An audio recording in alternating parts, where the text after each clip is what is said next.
All we have to decide is what to do with the time that is given to us.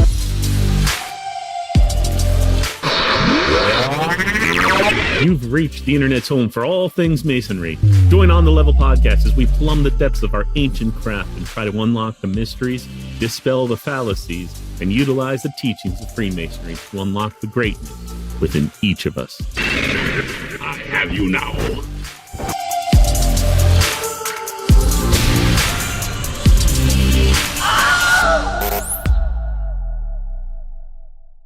Let's go!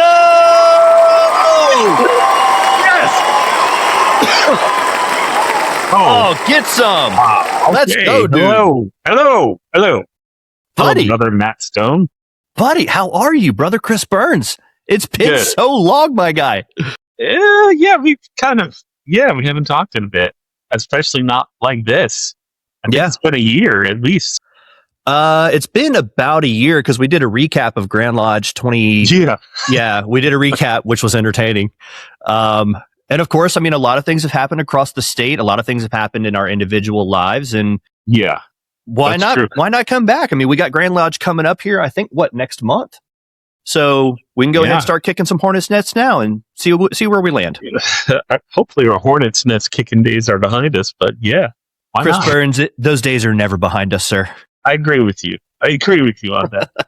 So, buddy, for me, it's easy because I haven't done anything in the fraternity in the last year other than paying my dues. Why don't you catch us up on what you've been up to?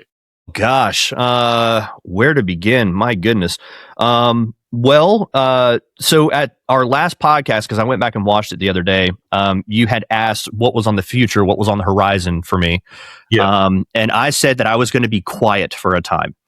And I kept my word. I've been quiet. I've been a good boy. I've sat over in little District 21, which is, I think, the largest district in the state, but we're not going to go there. But I did. I was quiet. I was calm. I worked to restore peace, balance, and harmony to the force, as it were. And yeah, we've definitely made some progress on that. Definitely a lot of progress. We've had some things come up, just with individuals, stuff that's not really publicly available, but, that's true probably for everybody everywhere. Yeah. And honestly, to wrap up on one of the last conversations we had on that same episode of what was going on with Turkey Creek, I can now reveal what I was attempting to do with Turkey Creek. Yeah. So basically at the end of Grand Lodge last year, brothers, if you didn't see the episode where we recapped Grand Lodge from 2025, definitely go back and watch that. We had a lot of fun. We definitely had a lot of fun that time. Yeah. But either way, We were celebrating. We were. So I was trying to work out a deal with Turkey Creek because in District 20, which has like DeSoto Lodge, Brandon Lodge, Olin S. Wright, number 79, all those people. There were two lodges that were in pretty close proximity to one another. There was Olin S. Wright, number 79, and Turkey Creek, number 248, because I've recently learned you have to pronounce the 100. But what I was trying to do is Turkey Creek Lodge and Olin S. Wright Lodge are 10 minutes apart from each other. I mean, they're super close, which we even have lodges that are in the same building together. Like I know of one lodge out in District 21 over here in Polk County that they have 3 lodges meeting in the same building. And it just blows my mind whenever I see that. I'm like, why not consolidate the lodges? Surely they're overflowing with memberships. That's why there's 3, right? They just can't possibly contain all the members in one lodge. Not even close. But either way, I had worked up a deal. I spoke with Most Worshipful Tally. He called me, by the way. I spoke with Most Worshipful Tally, and he was like, Matt, what's your idea for Turkey Creek? How can I help get it back? And I said, honestly, Most Worshipful, I don't think that's the best call now. And he goes, why not? And I said, because I can't get, 15 to 20 brothers. I can't get 15 or 20 guys to commit to this, even though we were having offers from brothers all across the state to just be members at our lodge. We wouldn't have had an officer line at the lodge. That didn't make sense to me. So I worked with Most Worshipful Foster and Most Worshipful Tally of saying, hey, why don't we consolidate Turkey Creek Lodge and Olin S. Wright into one lodge, keep the oldest number, and then go from there. If we can get them to where they can have their own home now, they've got money in the bank because they sold their old building. They can work and, whatever needs to be done at Turkey Creek Lodge, they can, replace windows or air conditioners or whatever it is that's needed there. And then boom, you've got a lodge with a healthy bank account. They have their own building at this point, or they would have had their own building. And then we're good. We're off to the races. So Most Worshipful Tally had said, okay, then I'll issue you a temporary charter. We'll keep it open for like 30, 60 days, something like that. And I said, honestly, hold off. I'm like, hold off on that. Let me try to broker the deal first. If I can't broker the deal, then I don't want to reset the clock on Grand Lodge getting rid of the property and the assets. So because they have a 5-year clock. So once they pull a charter or take over a charter, they can't touch the assets for 5 years. So what happened to Turkey Creek? They just disappeared? Yeah, Turkey Creek just disappeared. A lot of brothers left the craft, from the different turbulence, that we all experienced. Some of the brothers left. Some of the brothers did a full, denouncing of Masonry, which I thought was interesting. So they like wrote letters to Grand Lodge and everything. And so Turkey Creek was a lot. I mean, what you guys went through at Turkey Creek was a lot. I mean, you were there. You told me. Yeah, it was hairy there for a while. And you were disrespected, and it was, the individual that did is no longer with us, and they just were a hurricane of disharmony for an entire year of that. So yeah, like I could understand. I myself had to take a break from Freemasonry. Yeah, because of that individual. Which honestly, and for as rough as last year was, and it was rough. I don't think there's a Mason in the state that would sit there and go, no, it was fantastic. Like it was rough. I will say I will give all the credit in the world to Most Worshipful Tally, Talia Tala. Yeah, so last time we talked, we were hearing good reports. Everybody was very optimistic, and here we are. How has he done?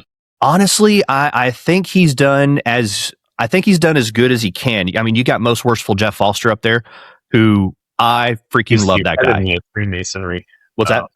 To me, he's the epitome. He's like the ideal. If I could mirror any Mason, it would be him. Yeah.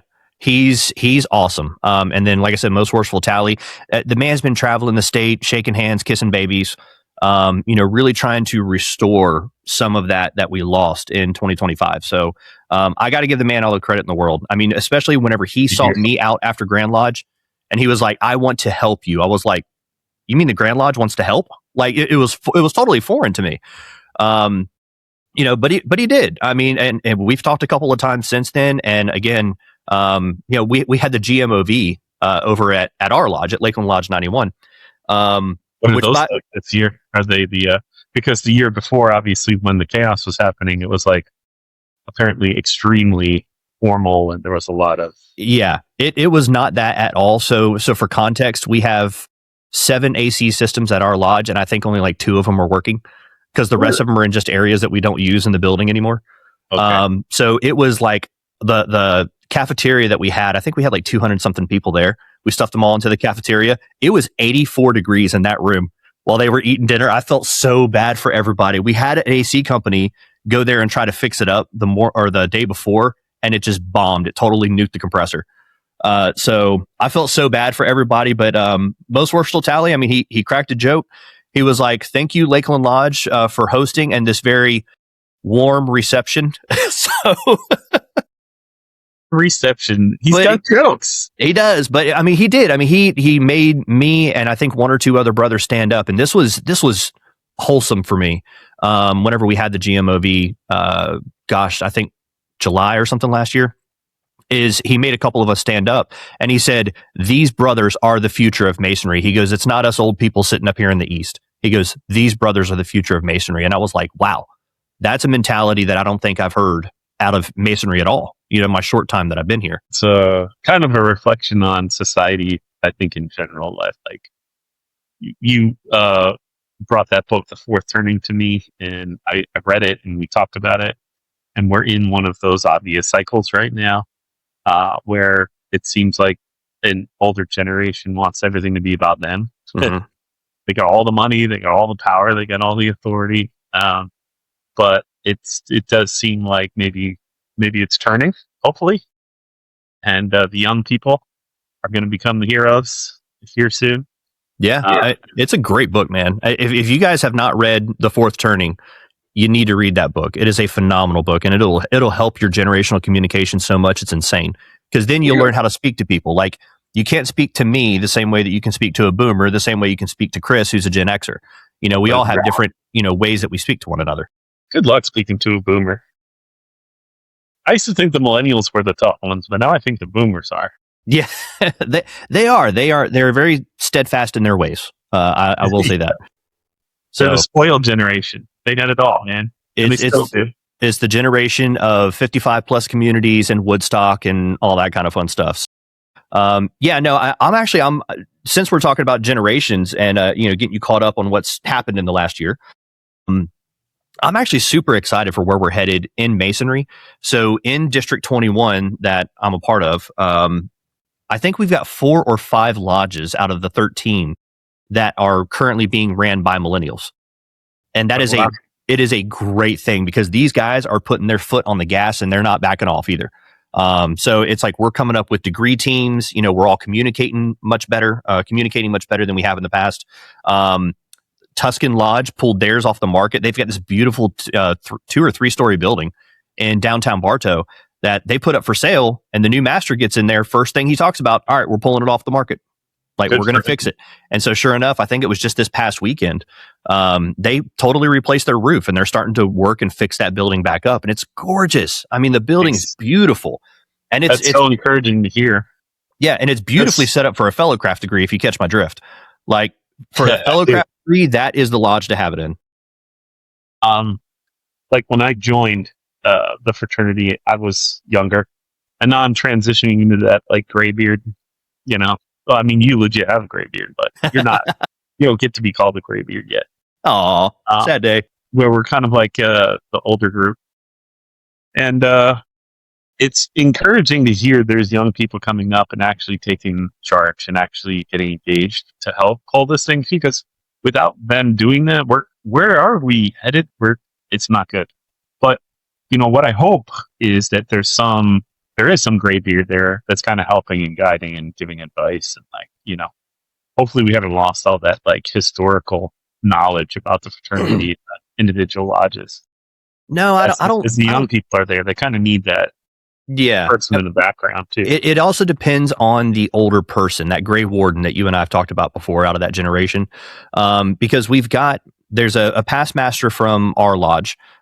Phenomenal brother, Joe Rogers. He is awesome. That man could be a gold card holder tomorrow, and he just doesn't. And so I asked him at one point, I was like, well, what's the purpose of the card system? Like, this doesn't really make a whole lot of sense. And he was telling me that it is a mark of proficiency, that you've hit a point and you've memorized all this stuff. And I was like, all right, cool. Like, I might be interested at that point. And he goes, but it also gives points to the lodge. So apparently the Grand Lodge has like a point grading system that I knew nothing about.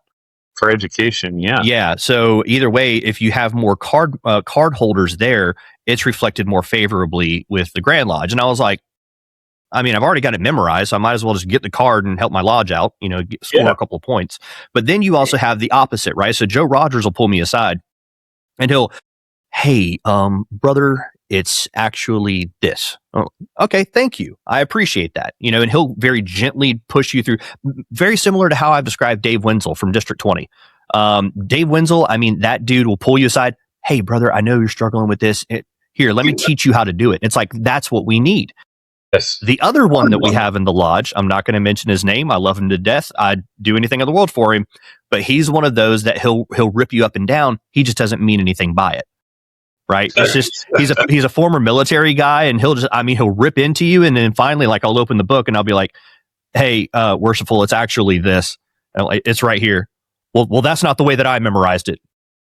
It's right here. Yeah, that's where a lot of the problem comes in, is the people that I've seen that so many times in so many different lodges. Mm-hmm. The people that just get hung up on their own, basically lodge culture, or the way they like to do things, or the way they've always done things. We were talking about this before we were recording. You can literally whip up a book and show them, and they'll say, "I don't give a damn what that book says.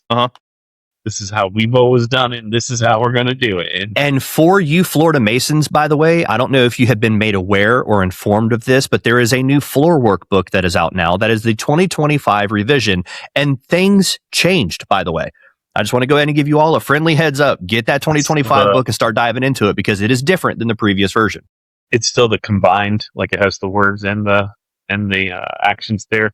It's got all that. Obviously, most things are ciphered in it. The things that aren't ciphered are the things that we can all read to the public. Since last you and I spoke, I mean, there's been that, great progress from the Grand Lodge to the craft. It's been phenomenal.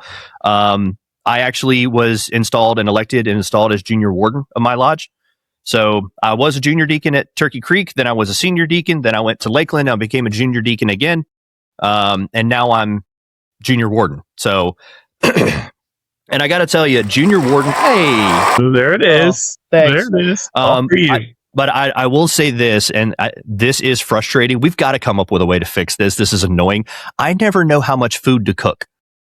Yeah, I don't know if we're going to have 15 brothers there or 50 brothers there. I have no clue. So it's always way too much food. You overdo it. You just go high.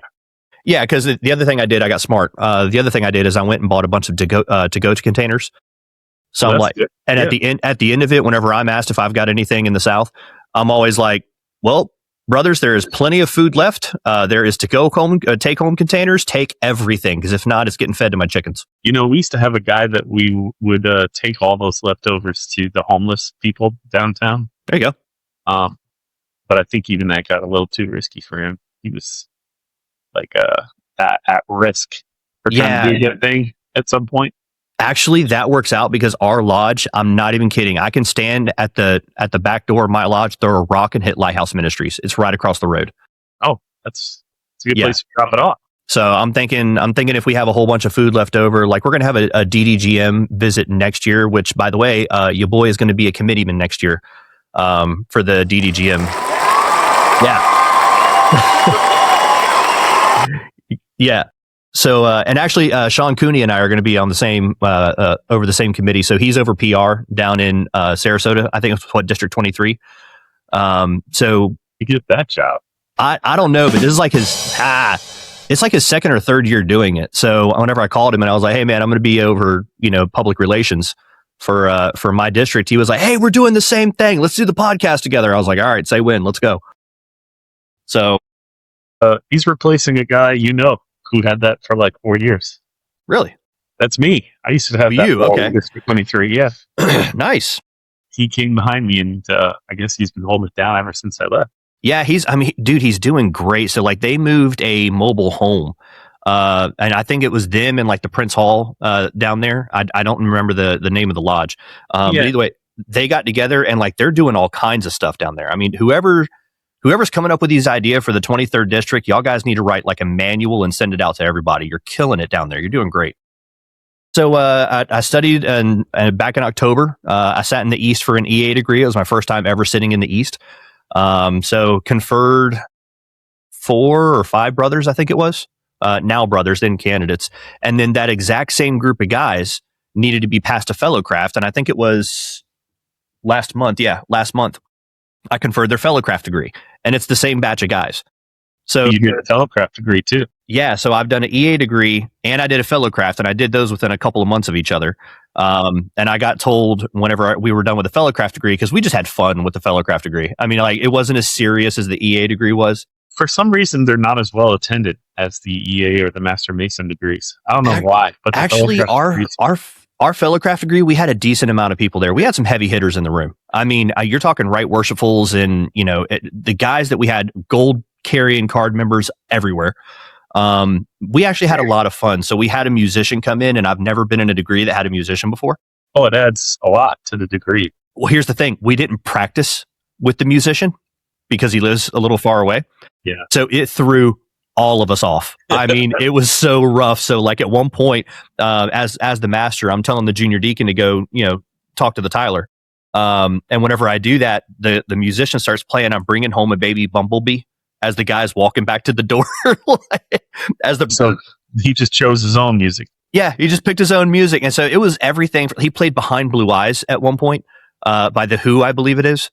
He did that whenever the brothers came in. Whenever they first came into the lodge at the beginning of the degree, he was playing We Will Rock You. I was like, at some point, there was part of me that was like, this is kind of unprofessional. Like, and then like it started to grow on me a little bit, and I was like, all right, this is fun. Like, we just had fun with a degree. for a degree, I feel like it's not good to do that kind of stuff to a certain extent because they're only going to get one degree and it should be like the best foot of Freemasonry put forward. So if there's going to be music, it should add to the vibes of that degree, right? Mm-hmm. Which is kind of serious stuff. But I think the music in like the stated meetings adds a whole lot because, man, those things can get boring. And the music can really help lighten things up a little bit. You know, I thought about, because I'm starting to pick the piano back up and, trying to figure it back out. Because I used to play whenever I was a kid and I just, you don't play it for 20, 30 years and you happen to forget about it, So I'm starting to pick that back up and I'm trying to teach my daughter, how to play piano and everything. And I'm like, you know what? I after I'm, through running the chairs, maybe I'll be the musician for Lakeland Lodge. I think that'd be a lot of fun. Well, then I went and played the piano and it is so out of tune. It hurt. Like I played Fur Elise and it was like fingernails on a chalkboard. It was so bad. So tell me, you did that EA degree. Most people I've seen really struggle with when it's your first time with the writing ceremony section of that degree. I had so much fun. Did you have that nailed down? Did you pay special attention to that? I think I spent more time memorizing that than I did anything else because there's so many options right there. Yeah. Right. So it was so great. And I'll tell you offline because it was so dang funny because I had like 5 of these guys that I had to go through. So I'm having to repeat the same thing over and over again. I almost made one dude cry. It was so good. And here's the thing. I don't even know if he's still in the craft. So like I might have went too hard in the paint. I don't know. But it's like, I did, So one of the guys pulled me aside and he was like, hey, because the guy who used to run all the degrees at our lodge was Joe Rogers, past master. Well, now he's having to step away because his wife isn't doing so well. So he kind of unofficially passed the baton to me, to run the degree. So I've got all the paperwork and who's going in what locations, all the people, all the heavy hitters numbers, everything. And so I was told that apparently Joe goes hard in the paint in the second half for the writing ceremony. And they were like, you've got to do it too. And I was like, okay. Right. I'm up there. I'm nervous. Yeah. I'm up there. I'm nervous. It's my first time in the East. I'm shaking. So it was rough. And then I got to the writing ceremony and just had a blast. I mean, by that point, you're hours into this stuff and you're pretty loose. But yeah, those first few words you say your first time and in your first degree is rough. I don't care how confident you are. It's going to be rough. And dude, I screwed up at the end so bad. So, at the end of the degree, like if you're a decent, master of a degree, you're going to give the candidates, or at that point, the brothers, you're going to give them the opportunity to stand up and say something. It happened at all 3 of my degrees. Yeah. Every degree I've ever been to, it's been that exact same thing. I completely forgot. When I say completely forgot, like we're at the end of the degree and this is just the EA degree, right? And I am over it. I'm done. I just want to be out of here. Right. So I completely forgot to let them stand up and say something. I totally forgot to thank the degree team, which I felt horrible for at the end of it. Cause like they put in a lot of effort in order for a guy who's never done this before. They really helped me out a lot. You look good. Yeah. Yeah. And then at the end of it, I closed in short form. Oh boy. Yeah, I closed in short form and I was like, I'm out of here. So then finally, since it was the same batch of guys for the fellow craft degree, I was like, all right, guys, I totally forgot to let y'all talk last time. That's on me. That's my fault. But now you get double the time. So you get to say whatever you want right now. And you know how they all are. They get up, oh, thank you very much. And then they sit back down and that's it. Right. Yeah. But no, the degree was awesome. We had I can't remember the lodge. It might be Winter Haven, but I'm probably wrong on that. They've got like a whole group of Filipino guys down there. Yes. And so these guys, whenever they showed up for the EA degree, they brought an entire cooked pig, like whole 3-foot long pig that they cooked. And then this past time for the fellow craft degree, it was the same group of guys. Dude, they loaded us down with so much food. It was insane. Like I had like 3 plates and there still was a ridiculous amount of food left over. So you having just done this and it's kind of still fresh in your mind, what advice would you give to somebody who is for the first time going to be sitting in the East for a degree like that? Like overstudy, don't study and then chill the last day. Like what worked for you? What would you advise? There's a lot of things that I learned sitting in the East for 2 degrees in the last, 6-8 months, something like that. One, have your practice in the room you're putting the degree on. right? So if you're having it at your lodge, you need to be practicing in your lodge, right? That was huge for me. It was absolutely huge. Start studying now. Yeah. Even if it's not scheduled yet, because then, oh man, life's gonna, our cable toes are gonna pull at us. Man, we're gonna be busy. Oh, that degree's in like 2 weeks. Now I've got to cram and try to study an hour and a half, 2 hours worth of dialogue. So that's another piece I would give. The other piece of advice that I would give is study everybody's parts in the degree, everyone. And here's the reason why, right? So there's twofold is the reason why. One is so that way you can do your proficiency get back and start to get your cards. Because for brothers, if you don't know what the card system is, we have a series of proficiency cards that we can get here in the craft. So you hear about gold card carrying members. Those are guys that have memorized a lot of stuff. Brother Chris Burns happens to be a gold card carrying member. But you can get a silver card for your catechism, give back, both questions and answers. White card for your EA, both first and second half, everybody's parts. Green card is your fellow craft, first and second half, everybody's parts. And then Master Mason is first and second half, everybody's parts. So, and that's your blue card. So, here we go. Here's what they look like once you get them. Yep. So I would start doing that now. And then last piece of advice is somebody, Right Honorable Jeremy Leslie out of District 21, did this to me, and it helped me out a tremendous amount. You need somebody as a distraction while you're practicing. You've got to have a distraction. And what I mean by that is, for example, whenever I did the EA degree, I was given the obligation, and somebody opened an Altoid can and started rummaging around in an Altoid can that has like that wax paper in it and everything. And it threw me off so bad, I vapor locked. But have somebody there that's a distraction. So whenever you memorize all the parts, let's say your senior warden gives you the wrong line back, you know how to correct it, right? You know where you're at, how to correct it. And so you know it so well, that's not going to mess you up. And then secondly, if somebody keeps acting as a distraction towards you, then you know how to mentally keep yourself focused on what it is that you're doing and saying. Mm-hmm. So that's my advice. I agree with that, because a lot of people, I think, when they practice, they're only practicing their lines. Mm-hmm. And it can be super helpful for the cadence of understanding. Like when you're practicing, you're going fast because you don't give the response in your head. You just go on to your next line. But in reality, you're waiting for somebody else to talk after you finish talking, and it takes an help with that cadence and keeping it in your head. Mm-hmm. And otherwise, you're going to speed through it down. It always sounds bad when you're rushed. Dude, I got in trouble. Not in trouble. I got some constructive feedback on my degrees. So even whenever we're doing regular lodge, open and closing, I'm not slow at those lines. We've got something to get to. We've got something to do. So, and I talk whenever I'm doing lines for lodge or for a degree, I speak very similarly to how I am now. It's very fast paced. A Right Honorable walked over to me, Right Honorable Tim, and I love that guy, man. You want to talk about another knowledge powerhouse, is Tim Ellis. That guy is good. But either way, he goes, Brother Matt, I'm going to give you some advice. I was like, throw it at me. What you got? He's like, slow down because we can't understand you. And I was like, okay, I'm sorry. Well, that's the thing. When you're doing degree work, you're a little bit nervous, mm-hmm. and you automatically just speed up. And if you're already a fast talker, you're now in that X3 on the podcast. Yeah. And it can be difficult for people. You get it, but they don't. Yeah. So you actively have to try to slow it down. Mm-hmm. And you think you're slowing it down enough, you're probably not.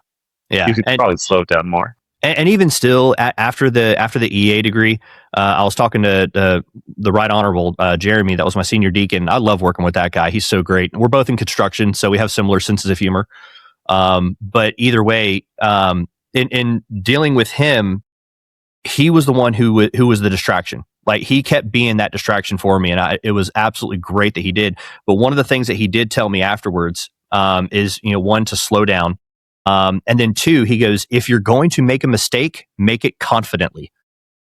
Yeah, that's true. Like, what the heck? You know what? Is people generally don't know if you made a mistake. Yeah. You do it confidently. Oh, and I did in the fellowcraft degree. Oh, I messed up bad. And he knows this stuff so well. He kept right there with me. So I'm at a point where the senior deacon's in front of me and the guys are in front of me, and I have to ask a series of questions. And I totally missed one of the questions.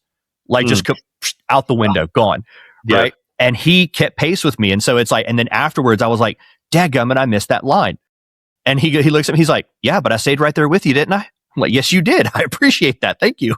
That's the mark of a good ritualist. You got to go with the flow because it never goes exactly right. And if you don't know your stuff, you'll malfunction. Mhm. And so you need to have studied, like Matt said, and have it in your head so you're comfortable enough to adjust. It doesn't go exactly right. And one thing that I always spent a lot of time on was the actual obligation. I would, in my mind, say it twice because I noticed a lot of people, they get used to saying it in the cadence in their head, and the people often don't repeat what you're telling them to, and that can throw you off. Yeah. And Well, so, I mean, you have that, but you also have the way that it's ciphered in the books, in any of the books, the Floor Workbook, the Red Book, any of them.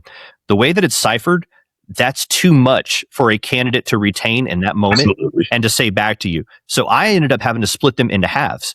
Yeah. Right. And so it's like, I'm not That's saying one of those things, like it's going to be different every time depending on who your people are. Some and guys can do it. And then you get some guys that don't speak English great or whatever the case is, and you got to go word for word almost. that's exactly what I was going to bring up is the guys that we had there for the EA and the Fellowcraft today, they're from the Philippines, right? So Mhm. English is their second language.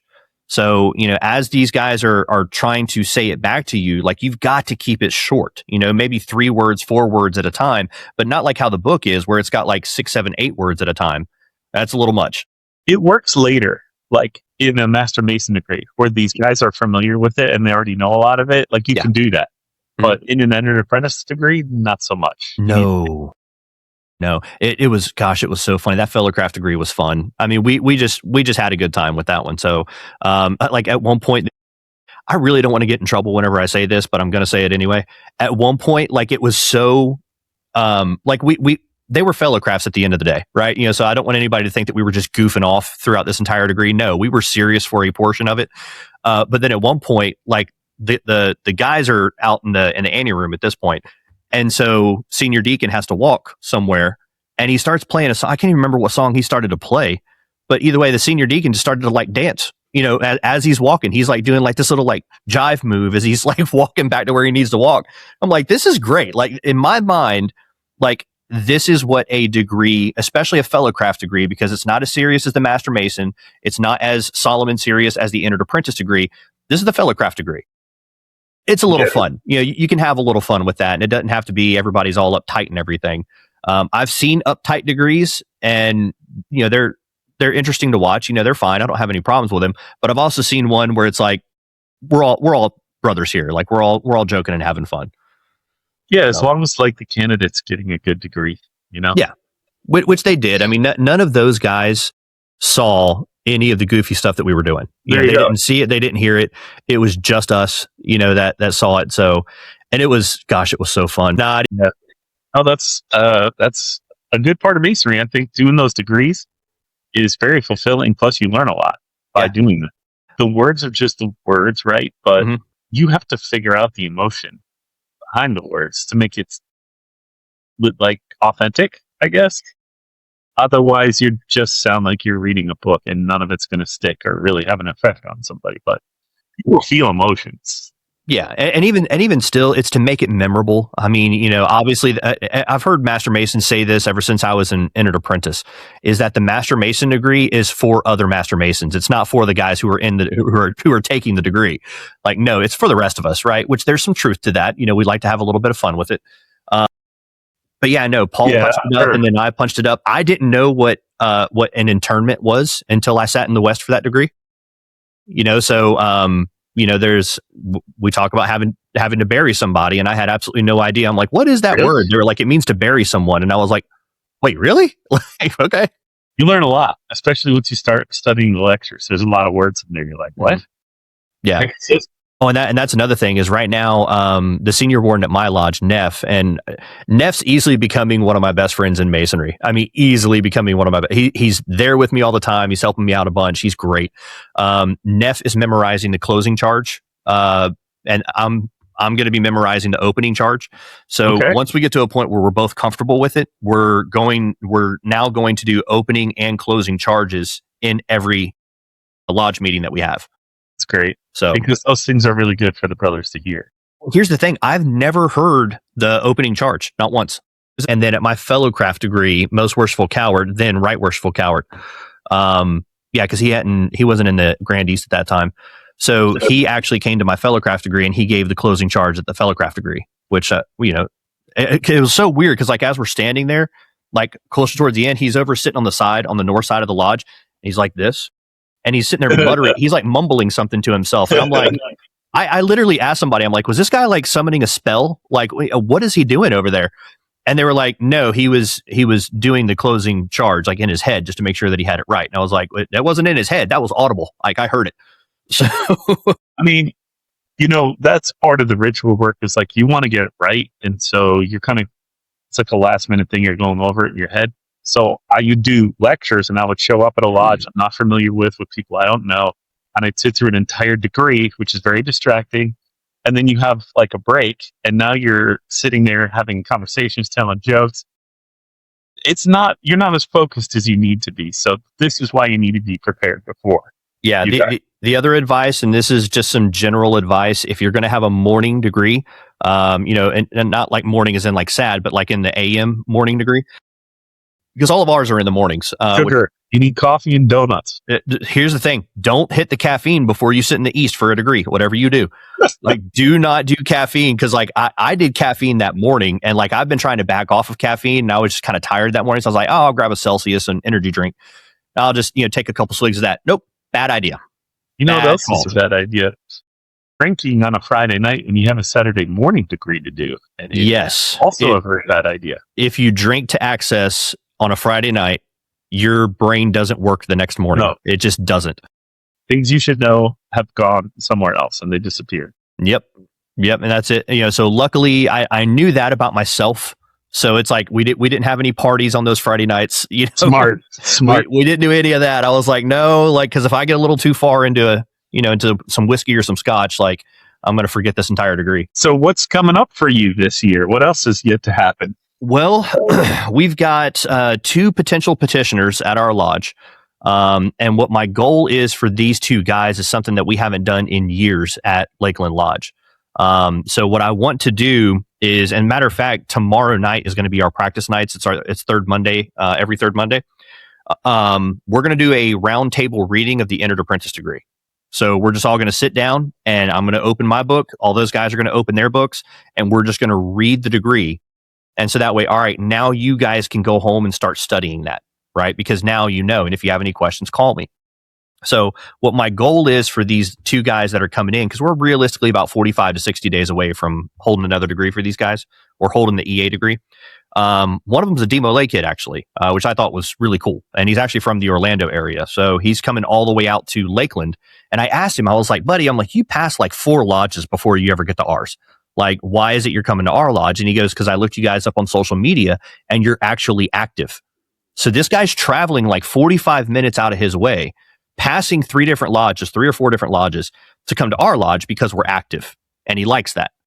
It's interesting. So This is a younger guy who's using social media to determine where he wants to experience Freemasonry. I told him, no, you might want to have your activities on social media. Yeah.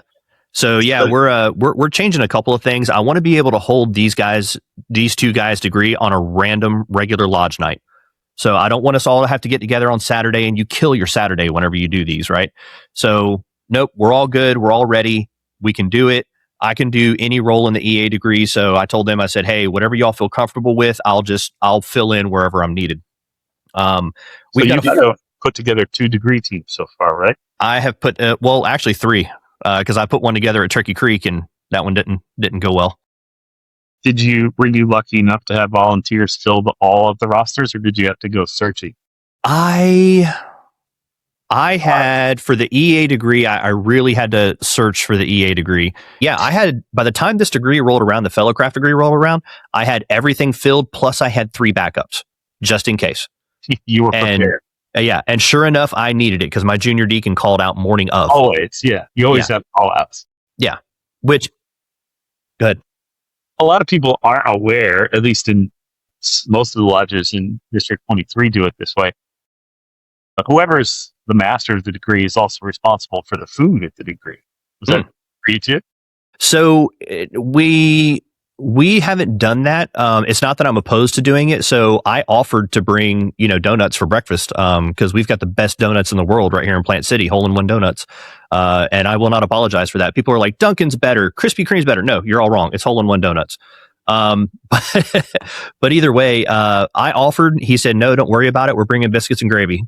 Okay, cool. So what we have coming up on the horizon is I'm now officially our lodge instructor. Since some of the brothers have had to take a step back to take care of family and their cable toes are pulled tight. So I'm our lodge instructor. Lodge instruction nights are fun. They're enjoyable. Here after Grand Lodge, I'm going to be a district committeeman for public relations. Yeah, last year, 2025, our Worshipful Master got pulled by the previous administration. Again, to Most Worshipful Tally's credit, Is everybody. By the way, is that master back in the fraternity? Let me cover that because that's a deep topic right there. But short story is it's like iffy. It's like touch and go right now. But to Most Worshipful Tally's credit, like I think everybody in the state of Florida, I heard this recently, everybody in the state of Florida who had charges filed against them last year or were under some sort of penalty, it's now all gone away except for one guy. And that's because he doesn't want to. So I know yours were resolved. Ryan's were resolved. A lot of people, all their stuff got resolved. And that was strictly because I think it's, who's the right worshipful over penal affairs? Is it Jerry Miller? Mm-hmm. Yeah. So between Jerry Miller, Tally, and Jeff Foster, like they got this cleaned up fast, which I thought was great. Very good. I mean, it needed to happen.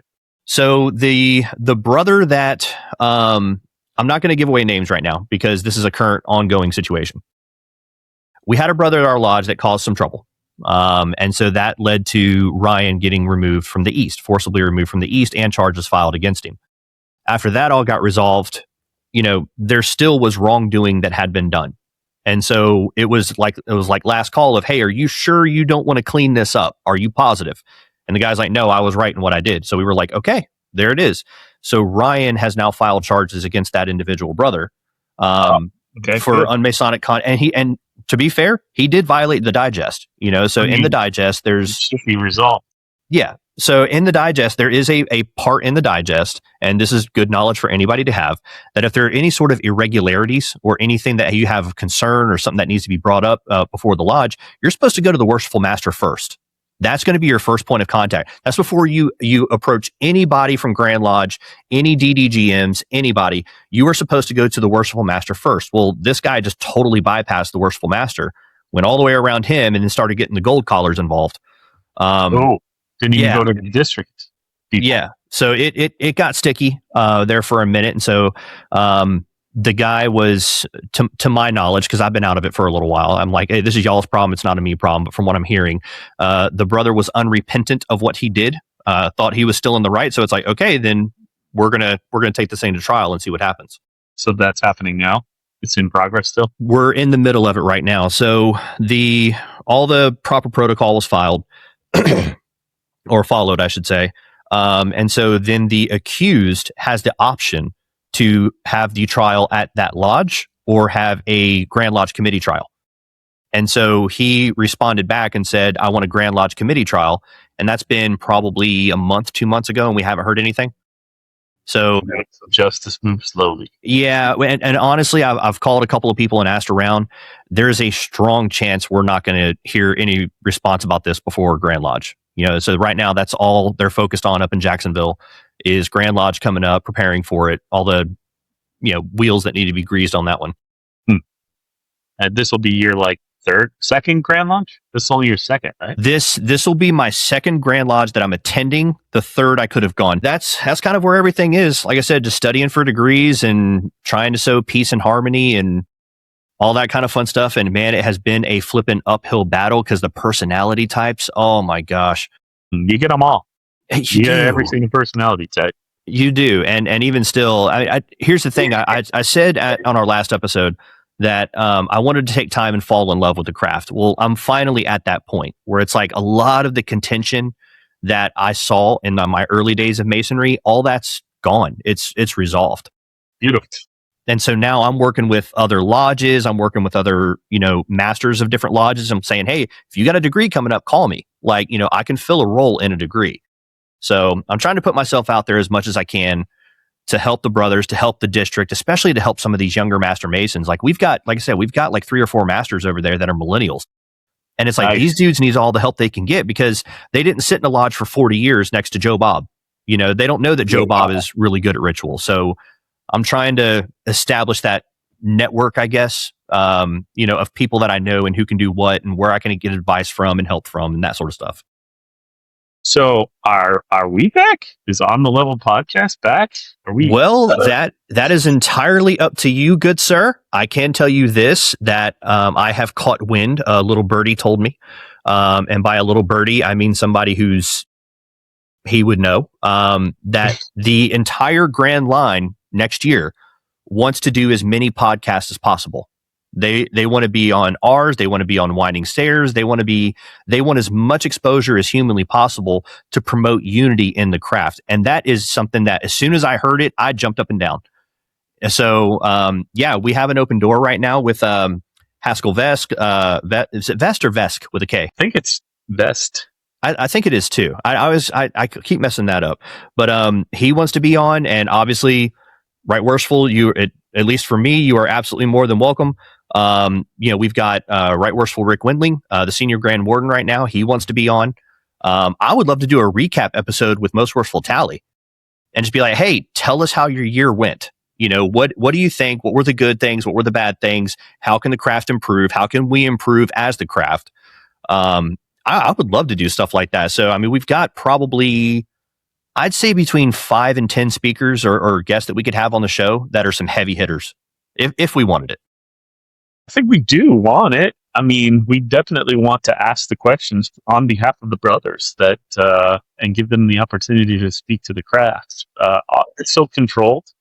They do visits, but you have to be in the lodge that night, and they typically give a short speech. It's not necessarily a question and answer session. So I think this is a good format for all of the Grand or people running for Grand Line to come on and get asked the same questions by the brothers and answer them. Yeah, so I wholeheartedly agree with. We also had this year, and this is kind of a weird thing. We were doing pretty good last year as far as attendance is concerned, but whenever all that stuff happened with Ryan and him getting pulled from the East, man, our attendance took a hit. And as junior warden, this is something that's kind of frustrating. You and I were talking about it a little bit before the episode, but as junior warden, it's frustrating. I don't know if I'm cooking for 15 people or 50 people. I have no clue. Which in the same breath, I'm super excited for our next year, next Masonic year DDGM visit, because I've already told them what I'm doing. Like, I sent out email reminders and everything. I went ahead and put the menu in there, dude. We're doing smoked bacana. Like, we're not doing pizza or, like ordering, catering, Cuban sandwiches or something like that. No, you're getting smoked bacana, mashed potatoes, cornbread. Like, you're getting a good old Southern boy meal, right? But our DDGM next year is a good old Southern boy, so he'll appreciate it. Well, hopefully you'll be talking about the Grand Lodge reimbursement program. And if any brother wants to talk more about the Grand Lodge reimbursement program, it's being headed up by Worshipful Timothy French. He's your guy. French. I need to write that name down. I'll connect you. You'll have his name in this email. We can actually have him on the podcast. That would be awesome, because I really need to speak with that guy. So I want to do here, probably starting in about July, August timeframe, somewhere around there, June, July, August. I want to start doing the Grand Lodge reimbursement program. Anytime we have like a practice or a lodge officers meeting, it's 100% attendance and then some. There's additional people showing up. For our line this year, I think it was late last year, we were panicking because we didn't have any stewards or a junior deacon. No, sorry. We had a junior deacon, but we didn't have stewards. So we're all kind of freaking out, and we were short a senior deacon. And that was a whole another scenario. But either way, then if you're full up, and well, now we're at a point where it's like our junior steward chair opened up, and we had 3 guys who wanted it. Nice. So it's like, this is fantastic. I mean, I absolutely love this. Battle to the death to decide who gets the chair, right? Yeah, break a pool cue in half. We're gonna have tryouts. Aggressive negotiations. I'm glad you got my reference. It's one of maybe the Dark Knight, I think it comes from. Yeah, Heath Ledger's Joker. He did a great job on that. No one will ever come close to his Joker. No. I think the only one who could, and I'm going to get nerdy on you here for a second. The only one who could, if he would ever play a live action Joker, is a guy named Troy Baker. He's a voice actor. Are you familiar with him? No. If you've watched any anime or anything like that, you've heard this guy's voice. But either way, in the Arkham games, Batman games, he voiced the Joker. No, I'm sorry, I take that back. Mark Hamill voiced the Joker. Well, he does an impression of Mark Hamill that is spot on. So, and he's tall, he's slender, he's got the narrow face, he's got all of it. I want that guy to play a live action Joker so bad. It's going to be tough for them to cast that role after Ledger. Really tough, but I hope they do. And I hope it's not a throwback to the Jack Nicholson kind of like goofy Joker. I want a serious, scary Joker, psychotic. Him and was it Cesar Romero or something like that? Was the Alan West Joker? The 60s with the stupid mustache that he had, like the makeup was caked on it. Like, come on, man. I'm sorry if you're a brother, but do better. And I grew up with the Jack Nicholson Batman, and I still wasn't super happy about that. I liked, surprisingly, I did like the Batman himself. Michael Keaton? Yep. Weird choice for a Batman back then. Really weird choice. Not a big guy, not a scary guy. Worst Batman of all time. It's a toss-up between for Val Kilmer or George Clooney. Those are the worst ones, man. They were so bad. I think it was bad movies, and so it gave us a bad impression of them. But they were both great actors, so it's hard to believe that they couldn't, with a better director and a better script. Yeah, and you knew it was super cheesy whenever Arnold Schwarzenegger was like, "Everybody, chill." I'm like, "Shut up! I hate everything you are, man." It became like Batman on ice. It was like more of like an epic scene thing than it was actually the movie with the plot and characters. Yeah. But no, back to Masonry. Chris, I mean, I'm all about doing some more podcasts. I think I did a couple of them. I just didn't know how to edit them. So we have some episodes recorded that we do have some unreleased stuff. We should go back and start releasing. We do. We got some unreleased stuff that I don't know how to edit for anything. I tried. I took a hiatus from the fraternity. I took a good year off. I needed it after my experience in the fraternity, and I told Brother Stone, continue. It's yours podcast. So do what you want with it. And so if you would like, I can start making some calls, or you can start making some calls, and we can get some heavy hitters on the show. We should both do that. Let's start lining up some. I'll be the Joe Rogan of Freemasonry. Let's just have all the important people on. Let's do it. Exactly. But no, it's been a interesting year, at least on my side of it. I think you and I, after last year, both needed a break. It was rough, man. We had our foot on the gas, dude. Really draining. I was fighting for my Masonic life I had to celebrate my birthday at that trial. Like that, it's how much it took up on my life. I couldn't even celebrate a day for me. It was tough, man. Really tough to see the darkest side of the fraternity. It was really bad. Not only that, the thing is, like, a lot of people don't know what's going on. And so you can almost look like the villain to a lot of people that don't know what's going on. So you're fighting for people that look at you as the bad guy. Oh, and you and I had that.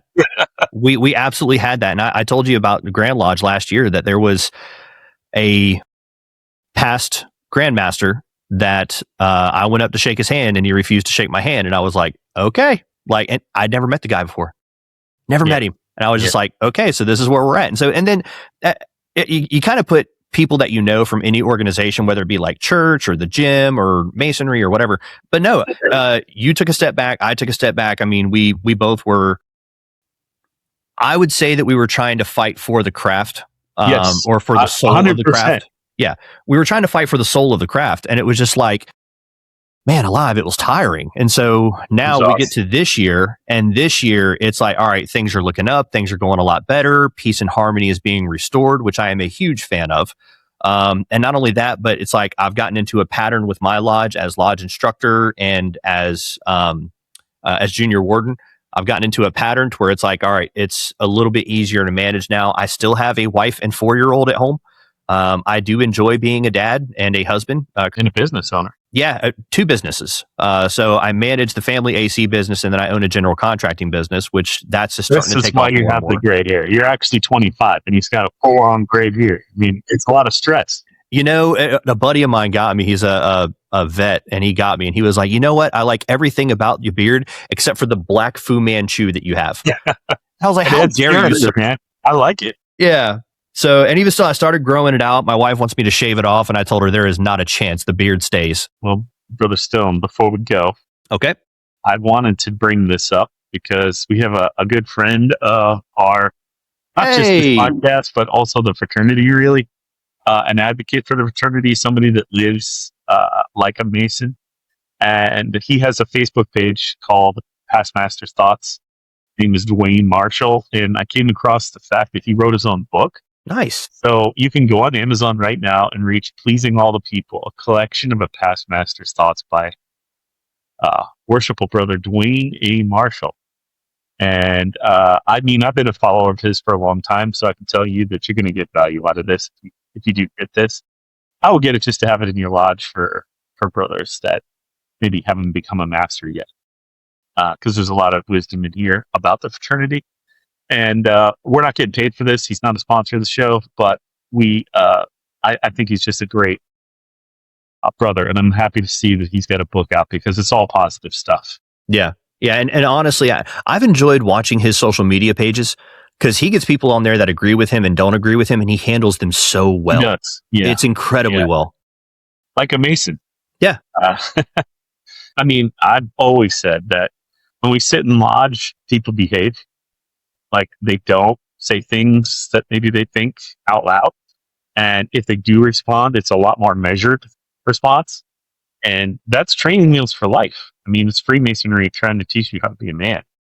So if you think Masonry just exists during the hour of stated meeting behind closed doors of a Master Mason Lodge, you're wrong. It's actually how you conduct yourself and comport yourself every day of your life to everybody you deal with. So it's really important for us as Masons to start trying to take those training wheels off over time and put our money where our mouth is as Masons and actually try to live life as Masons. Yeah. And especially if you wear one of these out, the Master Mason ring, if you wear one of those out, or if you've got a sticker on the back of your car, or you got a Masonic license plate, you've got to conduct. I'm not going to say that you shouldn't be cutting off people in traffic, because I still do it too. But you've got to conduct yourself in a different way. I mean, and here's the thing: there's stuff going around the state right now, and it's on the transparency page. There's stuff going around in the state right now where Master Masons are not acting as Masons should. It's straight up violations of the obligations if the allegations are true. And so at that point, that word is going to get out into the public at some point, right? Masons already have a bad rap as is. We're already being accused of like eating babies and devil worshippers, and we keep goats in the back room. You know, we've got all this stuff that's being said about us, especially by some heavy hitter podcasts recently. Candace Owens and Sean Ryan. You know, them two have, I don't know if you watch either one of their shows. Definitely have watched Sean Ryan. So Sean Ryan had a couple of Catholic priests on. I don't know what their positions are, but you know, they just, it's Freemasonry this and Freemasonry that, and like all the stuff they were saying was just garbage, which is easily refuted. And then of course you have Candace Owens. That, here's the thing: I've been watching Candace Owens a long time, and the fact she's going down this path that she's going right now, it's like watching a train wreck in slow motion. I can't pull away from it.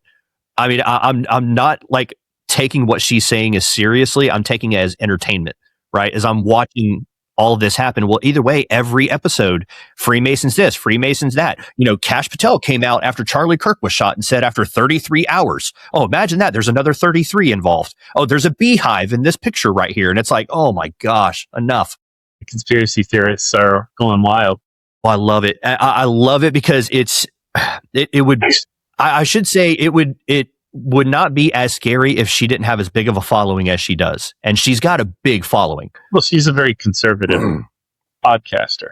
And the conservative crowd historically has been the one that are more into conspiracy theories. So it's fertile ground for, you know, and conspiracy theories are that, right? It's like not proven. It's just we think this is going on. 7 degrees of separation of connecting the facts. And what's awesome to me is how the barriers are kind of crumbling between this side or that side, or conservative podcaster or liberal podcaster. Mhm. Like, their conspiracies are starting to align, which is amazing to me.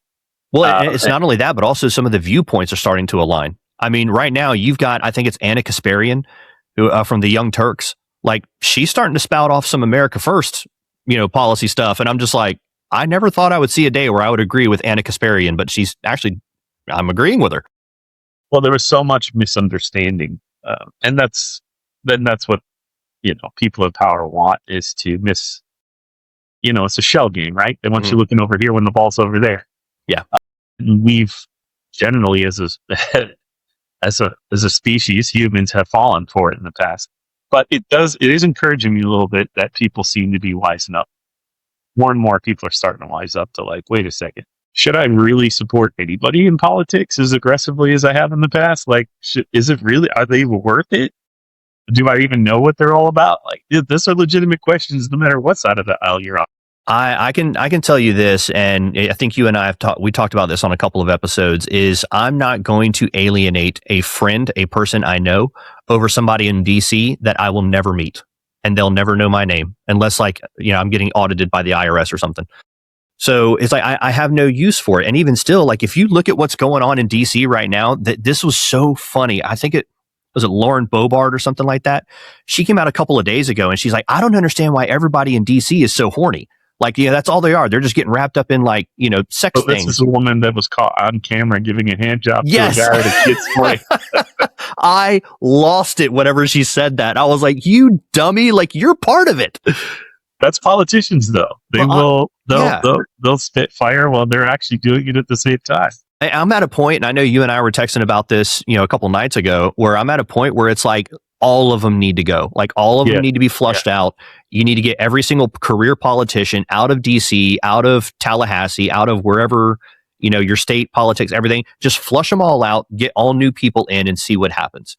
Because as far as I'm concerned, I don't care if you've got a D or an R next to your name. If you're in DC, you're all the same thing. It's, in my mind, it's a uniparty, and that's all they care about. And even still, that's something that is encouraging, is that people have this view, and it really aligns our vision together, is that, like, we all have the same problems. Like, you might think a different way I do about that issue or this issue, but at the end of the day, like, we really literally have all the same problems, and we only have each other to take care of us, because those people aren't for us. No, they're for somebody else. And even still, I was at Rotary a couple of weeks back, and one of the, I think it was the local tax collector, which I got to give the guy credit, the local tax collector over in Polk County. The guy is a very gifted speaker. He's funny. He's engaging. I mean, he's not what you'd expect from a tax collector. Not at all. Are you kidding me? But yeah, so either way, he comes in, and the only thing he's talking about is like the whole property tax thing that Florida's voting on right now. Because the administration in Florida, Ron DeSantis, I think he's trying to completely do away with property taxes on primary homes. Not on secondary homes, but on primary homes, which I'm on board with. But either way, this guy came in, this tax collector comes in, and the only thing he's doing is he's selling the necessity for taxes to justify his job in government. And it's like, why are all of us having to pay as much taxes as we are? And I know we just went through tax season. Like, I get feral whenever we talk about taxes. I hate it so much. And it's like, why are we paying these people? And yeah, it's like, why are we paying these idiots? And none of them are doing what any of us want to do. Right, left, center, it doesn't matter. They're not doing the things that you want them to do. There's still no names from the Epstein files, and that pisses me off. Like, honestly, everybody in the files who is guilty of whatever they're guilty of, the harshest of punishment should come upon them. Right. Yeah, and nothing has happened. And nothing. Oh, it will eventually, someday. Someday it will. And I'm not holding my breath. But, I'll tell you this. I have been looking around at different places because I've been thinking of moving again. And there's a direct correlation between the property taxes people pay and the school systems in that area. Like, every single time I see high property taxes, you have high rated schools. And then I get really interested in the low property taxes, right? Because I'm like, oh, I'm down for that. The schools are, like, horrible. Everywhere I go throughout and I've been looking everywhere from California to Massachusetts and Vermont. Weren't you looking at like Saskatchewan or something like that for a while? I wanted to leave the country. I was so disappointed in the way things were going. I was ready to leave. Yeah, because I think I either had text you or I was going to text you and say, hey, bro, I just want to inform you of how damn cold it is up there. Like, because I've been from there. Buffalo. So, like, to me, I'm like, I love that kind of weather. Dude, we went up to, I think it was Nova Scotia. We did a fall color store cruise, with my mom and my younger brother and I. And we were so cold. We went out to some lighthouse and all we had was like a windbreaker.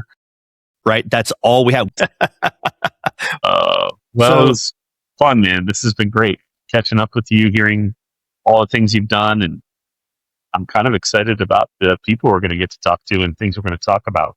Yeah, and look, we need to get you we need to get you more involved up in South Carolina because I want to hear the drama they have going on. There is no drama like Masonic drama. That's so true. It's on another level. Hey, there we go. Well, until next time, Brother Stone, anything else you want to share with the crowd? Nope. May peace and brotherly love prevail.